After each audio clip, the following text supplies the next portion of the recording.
Бирократските процедури и натаму остануваат најголем товар за работењето на компаниите. Македонските газди годишно трошат повеќе од 30 работни часа да вработат или отпуштат работници, а тоа представува огромен бирократски товар, покажува истражувањето на Македонија 2025. Иако поради застој на носењето на добар дел од законите подобро се работело кај дел од компаниите, сепак тие се соочуваа со еден куп слабости, признаваат надлежните. Вела дека се работело на нивно отстранување, но за тоа било потребно време.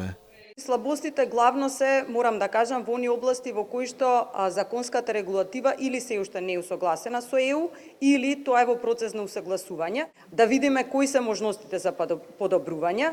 Подготвивме така наречен конечен патоказ за подобрување на или намалување на административниот товар. Стопанствениците најмногу се жалат на кратките рокови за усогласување без соодветни насоки и упатства или доцнење на државните органи во обезбедувањето услови за спроведување или промени што значително ги менуваат условите за работа.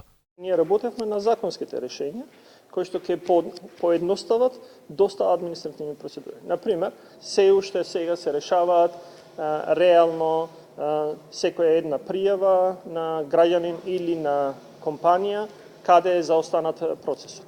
Македонија според анализите во иднина најверојатно ќе се соочи со зголемување на бирократскиот товар во однос на усогласувањето со европската регулатива. Обврски со кои допрва ќе се соочат компаниите се управувањето со отпад, но и проблеми во заштитата на личните податоци. За олеснување на работата, бизнисмените сметаат дека со брзо усогласување на македонското законодавство дополнително ќе се отвори можноста за работа на европскиот пазар.